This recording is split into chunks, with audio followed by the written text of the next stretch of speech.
नमस्कार दोस्तों, स्वागत है आप सभी का आपके अपने यूट्यूब चैनल होम यूनिवर्सिटी में। दोस्तों, जैसा कि आप सभी को पता है, हम लोग यूपीटीपीएससी एएसओ की तैयारी कर रहे हैं, जिसमें हम लोग आपका कॉमर्स वाला जो पार्ट्स है उसको लेके चल रहे हैं, जो आपका ऑप्शनल है, और जो आपका कंपल्सरी स्टैटिक्स वाला पार्ट्स है उसको भी हम लोग साथ में लेके चल रहे हैं। तो दोनों की वीडियो आपको हमारे चैनल के प्लेलिस्ट में मिल जाएगी, आप वहां जाके देख सकते हैं, या ऊपर ये आई बटन पे क्लिक करके आप वहां पे जा सकते हैं। तो दोस्तों, आज हम लोग का स्टैटिक्स में ही जो टॉपिक चल रहा था, मेजर ऑफ सेंट्रल टेंडेंसी या कहें केंद्रीय प्रवृत्ति के माप, तो उसी पे आज हम लोग चर्चा करने वाले हैं। इस पे हम लोग 2-4 वीडियो बना चुके हैं, वो सारी वीडियो आपको प्लेलिस्ट में मिल जाएगी। तो दोस्तों, सबसे पहले अगर हम लोग यहाँ पे देख लें कि यहाँ पे हम लोग अभी तक जो आपके मैथमेटिकल एवरेज के अर्थमेटिक एवरेज हैं और जियोमेट्रिक एवरेज है, इन दोनों पे हम लोग डिस्कस कर चुके हैं। साथ ही आपके एवरेज ऑफ पोजीशन में मोड और मीडियन पे भी डिस्कस कर चुके हैं। तो आज हम लोग का जो टॉपिक है वो हार्मोनिक एवरेज के बारे में हम लोग डिस्कस करेंगे। तो चलिए देर न करते हुए शुरू करते हैं। दोस्तों, सबसे पहले अगर हम लोग हार्मोनिक एवरेज या हरात्मक माध्य के बारे में समझ लें, तो ये आपका क्या है, मैथमेटिकल एवरेज है, जैसे कि अभी आप लोग डायग्राम में ही देख लिए थे।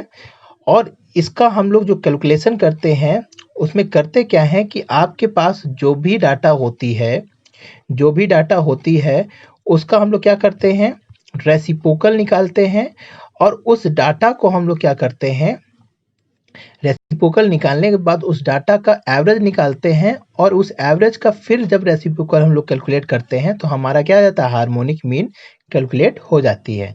तो यहाँ पे दोस्तों सिंपल सा अगर लॉजिक समझ लीजिए, यहाँ पे क्या होता है कि harmonic mean of a series is the reciprocal of arithmetic average of the value is various item. तो यहाँ पे वही चीज कह रहा है कि यदि किसी श्रेणी के पदों की संख्या में उन पदों को व्युत्क्रम करके, या कह सकते हैं रेसिप्रोकल निकाल के, उनका योग का भाग दे दें, तो जो प्राप्त आपकी वैल्यू आएगी वो क्या कहलाएगी, आपकी हरात्मक माध्य कहलाती है। अगर आप एग्जांपल के थ्रू एक थोड़ा सा समझ लीजिए कि यहाँ पे जैसे दो वैल्यू दिया है ए और बी, तो अगर हम लोग ए और बी को क्या कर दें, रेसिप्रोकल निकाल लें। रेसिप्रोकल का मतलब दोस्तों क्या होता है कि जब हम लोग किसी वैल्यू को डिनोमिनेटर में ला दें, और उसके डिनोमिनेटर लाने के लिए हमें एक से अगर उसको क्या कर दें, हम लोग उसको डिवाइड कर दें, तो यहाँ पे क्या होगा, वैल्यू डिनोमिनेटर में चली जाती है। तो वहां पे क्या होता है कि दोस्तों इसी क्रिया को हम लोग क्या बोलते हैं, रेसिप्रोकल करना बोलते हैं। तो यहाँ पे जब हम लोग क्या निकालते हैं, हार्मोनिक मीन, तो सबसे पहले हम लोग वैल्यू को क्या कर देते हैं, आपका रेसिप्रोकल निकालते हैं, और उसके पश्चात हम लोग इसका क्या निकाल लेते हैं, आपका एवरेज निकाल लेते हैं, या कह सकते हैं इनका अर्थमेटिक मीन निकाल लेते हैं। और फिर उसके बाद जो आपकी वैल्यू आती है उसको हम लोग पुनः रेसिप्रोकल क्या कहते हैं, टेबल्स में देखते हैं, और वहां पे जो वैल्यू आपकी आती है उससे हम लोग क्या निकाल लेते हैं, आपका हार्मोनिक मीन कैलकुलेट हो जाता है। तो ये तो दोस्तों एक तरीका है। अगर हम लोग एग्जाम्पल के थ्रू इसको समझ ले अलग अलग सीरीजों में, जैसे कि आपके यहाँ इंडिविजुअल सीरीज दी हुई है दोस्तों, तो देखिए दोस्तों यहाँ जैसे कि कुछ वैल्यू दी हुई है, यहाँ पे कुछ वैल्यू दी हुई है। अब इसका हम लोग को क्या निकालना होगा, सबसे पहले सभी वैल्यू का अलग अलग रेसिप्रोकल निकालना होगा। रेसिप्रोकल वैल्यू हम लोग को याद करनी पड़ेगी। तो यहाँ पे देखिए दोस्तों, अगर आप लोग रेसिप्रोकल निकालना नहीं जानते तो अभी वहां पे हम भी बता देते हैं यहाँ पे। तो यहाँ पे देखिए दोस्तों, जैसे कि 3, 4, 5 एक कोई डिजिट दी हुई है, तो इसका रेसिप्रोकल निकालने के लिए क्या है, सिंपल सा लॉजिक है कि इसके आपके एक नंबर के बाद हम लोग क्या कर देते हैं, यहाँ डेसिमल लगा देते हैं, और इसी वैल्यू का पहले दो वैल्यू का क्या करते हैं, हम लोग रेसिप्रोकल टेबल में देखते हैं। जैसे कि आप लोग इस टेबल में ही देख लीजिए यहाँ पे दोस्तों, जैसे यहाँ पे देखिए 3.4 का अगर हम लोग रेसिप्रोकल निकालें, तो यहाँ पे दोस्तों सबसे पहले हम लोग नीचे चलते चले आए, तो यहाँ पे देखिए ये आपका रेसिप्रोकल टेबल है, ये 3.4 है। वहां पे आपके पास नंबर क्या था, 345 था। तो इसका हमको रेसिप्रोकल देखना है, तो हमने क्या होता है, सबसे पहले यहाँ पे हम लोग डेसिमल लगाते हैं, और इस वैल्यू को हम लोग सर्च करते हैं रेसिप्रोकल टेबल में। तो यहाँ पे 3.4 को अगर हम लोग यहाँ पे देखें, तो ये देखिए आपकी वैल्यू यहाँ पे है, और हम लोग का कौन सा वैल्यू देखना है, 5 की वैल्यू देखनी है। तो यहाँ पे हम लोग चलते चले आएंगे, तो ये देखिए आपका, ये आपकी जो 2899 वैल्यू है वो आपकी कौन सी टेबल है, 5 वाली टेबल है। क्यों, ये देखिए 2899 आपका क्या हो जाएगा, इसका रेसिप्रोकल वैल्यू आ जाएगी। तो यहाँ पे आपका 3.4 के सामने का जो 5 की वैल्यू है, इसी को हम लोग क्या करेंगे वहां पे आपका टेबल में, इस टेबल में देखिए दोस्तों यही चीज हम लोग क्या लिखे हैं 2899 वहां पे आप देख लिए। अब दोस्तों करते क्या है कि यहाँ पे जितनी डिजिट की वैल्यू होती है, जैसे यहाँ 3 डिजिट की वैल्यू है, तो हम लोग करते क्या है इस 3 में 1 माइनस करके जितनी वैल्यू बचती है 2 बचेगी।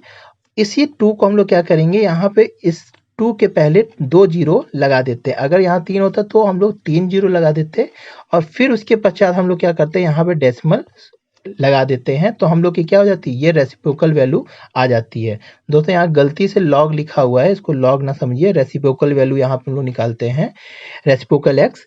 तो इस तरीके से देखिए हम लोग इसका निकाल लिए। अब जैसे यहाँ पे आपका 18 वैल्यू दी है, 18 की अगर हम लोग देखें रेसिप्रोकल क्या होगा, तो सबसे पहले हम लोग क्या करेंगे एक डिजिट के बाद डेसिमल लगाएंगे और क्या देखेंगे 1.8 का हम लोग रेसिप्रोकल टेबल में देखेंगे। और यहाँ पे दोस्तों ध्यान दीजिएगा कि 1.8 के बाद कोई भी वैल्यू नहीं है, जीरो है, तो हम लोग जीरो वाले टेबल में देखेंगे। जैसे कि अभी आप लोग देखिए टेबल में, देखिए दोस्तों इस टेबल में देखिए जैसे कि 1.8 का हम लोग को कौन सा वैल्यू चाहिए, जीरो वाले की वैल्यू देखनी है, तो हम लोग क्या करेंगे 5556 5556 इसी वैल्यू को हम लोग पुटअप कर लेंगे अपने टेबल। तो देखिए यहाँ पे 5556 आपका यहाँ पे देखिए ये वैल्यू आ गई 5556। अब दोस्तों यहाँ पे कितनी वैल्यू थी 18, 2 डिजिट की वैल्यू है, तो हम लोग क्या करेंगे 2 माइनस 1 अपॉन 1, तो यहाँ पे हम लोग एक जीरो इसके सामने लगा देंगे और यहाँ पे क्या कर देंगे डेसिमल सिंबल लगा देंगे। तो इसी तरह हम लोग क्या करते हैं सारी वैल्यू को कैलकुलेट कर लेते हैं, सारी के रेसिप्रोकल निकाल लेते हैं और फिर हम लोग क्या करते हैं सभी रेसिप्रोकल एक्स को हम लोग क्या करते हैं ऐड कर लेते हैं और फिर क्या करते हैं इसी सम जो आपका ये रेसिप्रोकल वैल्यू टोटल आई है, इसी को हम लोग n से यहाँ पे डिवाइड कर देते हैं।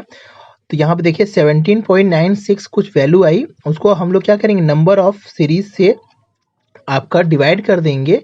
तो यहाँ पे जो वैल्यू आपकी आती है इसको हम लोग अब क्या करेंगे पुनः क्या करेंगे रेसिप्रोकल टेबल में ही देखेंगे। तो इसको हम लोग कैसे देखते हैं इसको भी समझ लीजिए दोस्तों ये वैल्यू ये है आपका 2.994। तो हम लोग को यहाँ तक की वैल्यू 4 डिजिट हम लोग देखते हैं, 4 डिजिट के बाद हम लोग नहीं देखते हैं, तो इस 4 डिजिट को याद रखिए।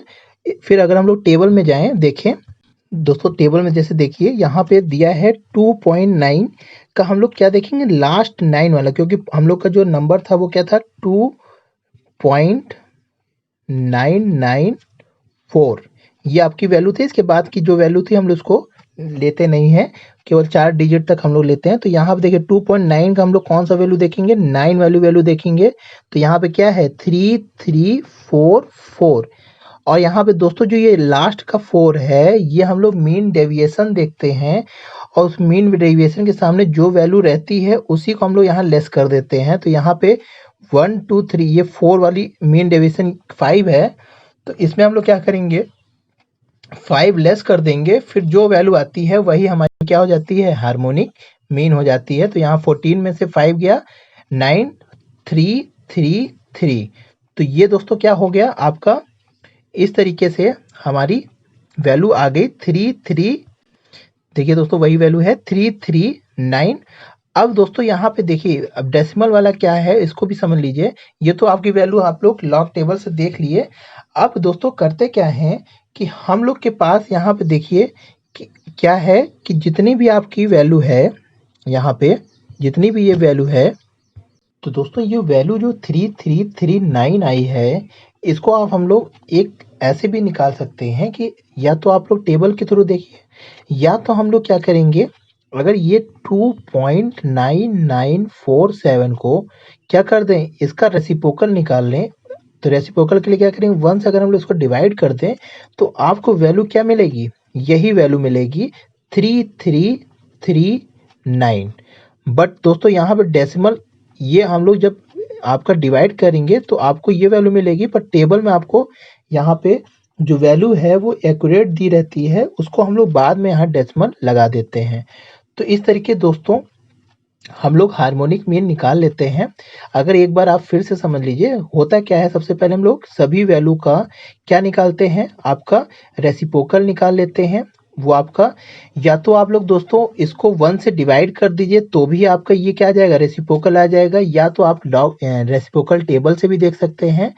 तो वहां पे भी आप इसको ऐसे कर सकते हैं कि यहाँ 3 4 5 है, तो एक नंबर बाद डेसिमल लगा के आप 3.4 का टेबल रेसिप्रोकल में देखिए, और उसके सामने की जो 5 वाली सीरीज है उसमें आपकी जो वैल्यू दी रहेगी उसको आप लोग ले लेंगे, और उसके बाद आपके पास जितनी डिजिट की नंबर होती है उस नंबर में से 1 माइनस कर दीजिए, तो जितनी डिजिट बचेगी उसके आगे उतनी ही जीरो लगा के वहां पे डेसिमल लगा दीजिए। तो इस तरीके से तो हम लोग सारे वैल्यू का क्या कर लेते हैं, रेसिप्रोकल निकाल लेते हैं।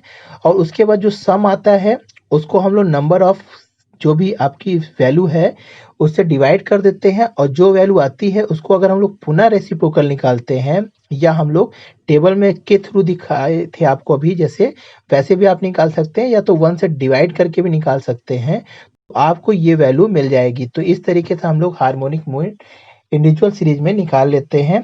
इसी तरह दोस्तों डिस्क्रीट सीरीज में हम लोग क्या करते हैं, सेम प्रोसेस ही है, बस यहाँ पे करते क्या है दोस्तों कि सबसे पहले हम लोग x का क्या निकालते हैं, रेसिप्रोकल निकालते हैं, और जो रेसिप्रोकल वैल्यू आती है उसको हम लोग फ्रीक्वेंसी से मल्टीप्लाई कर देते हैं, तो आपका ये वैल्यू आ जाती है, फ्रीक्वेंसी रेसिप्रोकल x आ जाता है। और इस तरह हम लोग सारी वैल्यू को जोड़ के आपके n से जब डिवाइड कर देते हैं तो आपकी जो वैल्यू मिलती है उसको हम लोग पुनः जब 1 अपॉन कर देते हैं तो वहां पे आपकी क्या जाती है, रेसिप्रोकल वैल्यू पुनः करने पे आपकी हार्मोनिक मीन कैलकुलेट हो जाती है, हार्मोनिक मीन की आ जाती है। दोस्तों आपको केवल यहाँ रेसिप्रोकल टेबल देखना आना चाहिए। सेम प्रोसेस है इंडिविजुअल सीरीज डिस्क्रीट सीरीज का भी, और उसी तरह आपका कंटिन्यूअस सीरीज में बस एक प्रोसेस जो आप हमेशा करते चले आए हैं कि हम लोग करते क्या है, अगर आपका कंटिन्यूअस सीरीज है तो उसमें हम लोग को सबसे पहले क्या निकालना है, मिड वैल्यू निकालना है, और इसी मिड वैल्यू का हम लोग को क्या देखना है, रेसिप्रोकल देखना है, और उसके पश्चात इस रेसिप्रोकल से फ्रीक्वेंसी का मल्टीप्लाई करके जो आपकी फ्रीक्वेंसी मल्टीप्लाई करके एक्स में आती है उसको हम लोग सम कर लेते हैं, और सम को हम लोग क्या कर देते हैं, नंबर ऑफ फ्रीक्वेंसी से यहाँ पे डिवाइड कर देते हैं, जो वैल्यू आती है उसको हम लोग पुनः 1 से डिवाइड कर देते हैं, तो हमारी क्या जाती है, रेसिप्रोकल या हार्मोनिक मीन आ जाती है। हम लोग ज्योमेट्रिक मीन और हार्मोनिक मीन कैलकुलेट कर लेते हैं।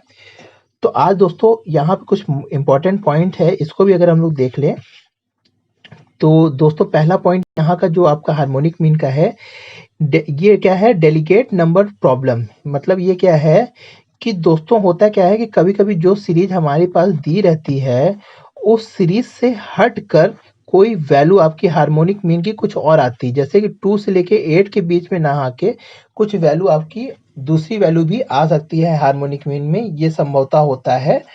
तो इसीलिए कहा गया है ये डेलीगेट नंबर प्रॉब्लम भी होता है, या क्या है, सभी नंबरों का प्रतिनिधित्व करने के योग्य नहीं होता है हार्मोनिक मीन। और अगर हम लोग ये दिया है दूसरा पॉइंट देख लें, लिखा है एल्जेब्रिक आपका एनालिसिस पॉसिबल, यानी यहाँ पे बीजगणितीय जो आपकी है वो भी पॉसिबल है यहाँ पे करना, जैसे हमने पहले भी बता दिया था। नेक्स्ट पॉइंट अगर हम लोग देख लेते हैं दोस्तों, ये दिया है आपका if a value are equal in the series then AM GM HM equal होंगे। यहाँ पे ये क्या कह रहा है कि दोस्तों अगर जैसे कि दो वैल्यू दी हुई है, जैसे यहाँ देखिए एग्जांपल दिया हुआ है कि अगर जैसे दो वैल्यू सेम है, 8 और 8 सेम वैल्यू दी हुई है, तो इसका अगर हम लोग सबसे पहले अर्थमेटिक मीन निकाल लें तो जो वैल्यू आएगी वो सेम होगी। इसका हम लोग अगर GM निकालेंगे या ज्योमेट्रिक मीन तो भी वो क्या होगा, सेम होगा। और आपकी जो हार्मोनिक मीन होगी वो भी क्या आएगी, सेम ही आएगी। चाहे तो आप लोग इसको कैलकुलेट करके देख लीजिए। ये देखिए यहाँ पे हम लोग 8 8 16/2 तो 8 ही आएगा। GM निकालेंगे या ज्योमेट्रिक मीन तो भी आपका क्या होगा, 8 × 8 आपका 64, और अंडर रूट निकालेंगे तो इसका 8 ही आएगा। और यहाँ पे हार्मोनिक मीन का भी अगर हम लोग निकालेंगे तो यहाँ पे 1/8 और 1/8 को अगर जोड़ के हम लोग इसका हार्मोनिक मीन रेसिप्रोकल निकालेंगे तो भी इसकी वैल्यू कितनी आएगी, 8 आएगी। तो यही चीज यहाँ पे कहना चाह रहा है कि if value are equal in the series then आपका अर्थमेटिक मीन, ज्योमेट्रिक मीन और हार्मोनिक मीन क्या होती है, सब इक्वल होती हैं। फिर नेक्स्ट पॉइंट अगर हम लोग देख रहे हैं लिया है कि अगर ये दूसरा पॉइंट इसी का है कि इफ वैल्यू नॉट इक्वल, अगर जैसे वैल्यू आपकी इक्वल नहीं है, जैसे 2, 4, 6 ऐसे हैं, तो वहां पे क्या होगा, सबसे बड़ा जो वैल्यू आएगी वो क्या आएगी, अर्थमेटिक मीन की आएगी, यानी कि आपकी अर्थमेटिक मीन सबसे ज्यादा बड़ा होगा, फिर जियोमेट्रिक मीन सबसे ज्यादा बड़ा होगा, और फिर आखिरी में हार्मोनिक मीन सबसे छोटा होगा। तो इस तरीके से सबसे बड़ा अर्थमेटिक मीन होता है अगर अनइक्वल वैल्यू होती है, और सबसे छोटा कौन सा होता है, हार्मोनिक मीन होता है। और ये लास्ट पॉइंट अगर देख लें तो दिया हुआ है कि अगर दो वैल्यू दी हुई है यहाँ पे, तो उसका अगर हम लोग क्या, हमारे पास दो वैल्यू का अगर हम लोग अर्थमेटिक मीन निकाल लें आपका, और आपका हार्मोनिक मीन निकाल लें, और उसका अगर हम लोग अंडर रूट निकाल लेते हैं, तो हमारा क्या जाता है, जियोमेट्रिक मीन भी कैलकुलेट हो जाती है। तो ये तो दोस्तों कुछ पॉइंट थे। यहाँ पे दोस्तों इसको एग्जाम्पल में अगर समझ लीजिए, कंफ्यूज ना होइए। यहाँ पे क्या कह रहा है कि अगर जैसे दो वैल्यू आपकी दी हुई है, कोई भी वैल्यू ले सकते हैं यहाँ पे, कि अगर जैसे 2 और 4 लिया हुआ गया है, तो 2 और 4 का अगर हम लोग क्या निकालें, सबसे पहले अर्थमेटिक मीन निकाल लें, तो 6 अपॉन इसका 3 आएगा, और हार्मोनिक मीन निकालेंगे तो इसका 1/2 और 1/4। इसका जब हम लोग जियोमेट्रिक मीन निकालेंगे, सपोज करिए कुछ भी वैल्यू आती है, या समझ लीजिए 3 ही आती है, तो अगर हम लोग क्या करेंगे, इनका क्या कर लें, अंडर रूट निकाल लें मल्टीप्लाई करके, 3 इंटू 3 9, तो इसका आंसर क्या आएगा हमारे पास, जीएम भी क्या आ जाएगी, हमारी 3 आ जाएगी। तो यही कह रहा है कि हम लोग अगर दो वैल्यू दिया हुआ है, तो उसका अर्थमेटिक मीन अगर हमें पता है और उसका हार्मोनिक मीन पता है, तो हम लोग जियोमेट्रिक मीन भी इससे कैलकुलेट कर सकते हैं। तो ये तो दोस्तों कुछ पॉइंट्स थे यहाँ पे, और हार्मोनिक मीन से रिलेटेड जो भी आपके क्वेश्चंस हैं, नॉर्मली यहाँ पे इस पॉइंट से कुछ क्वेश्चंस क्रिएट किए जा सकते हैं। और सिंपल सा लॉजिक दोस्तों यहाँ पे ये आपका हार्मोनिक एवरेज निकालने का तरीका है, और यहाँ रेसिप्रोकल के थ्रू कैलकुलेट किया जाता है। और जनरली ये जो क्वेश्चंस आपके इसके हार्मोनिक एवरेज के प्रयोग किए जाते हैं, वो आपके स्पीड वगैरह का आप लोग क्वेश्चंस लगाए होंगे, या रेलवे वगैरह में जो आप लोग गति का क्वेश्चंस लगाए होंगे, तो उसमें आपका देखिए होगा हार्मोनिक एवरेज का ही यूज किया जाता है। तो इस तरीके से दोस्तों इसका हार्मोनिक एवरेज का यूज किया जाता है। तो दोस्तों आज के लिए बस इतना ही था ये टॉपिक। तो आशा करते हैं आपको ये वीडियो अच्छी लगी होगी। अगर वीडियो पसंद आई दोस्तों तो लाइक करिए, और कोई क्वेश्चंस है या डाउट्स है तो आप कमेंट सेक्शन में पूछ सकते हैं। तो आज के लिए दोस्तों इतना ही। जय हिंद, जय भारत।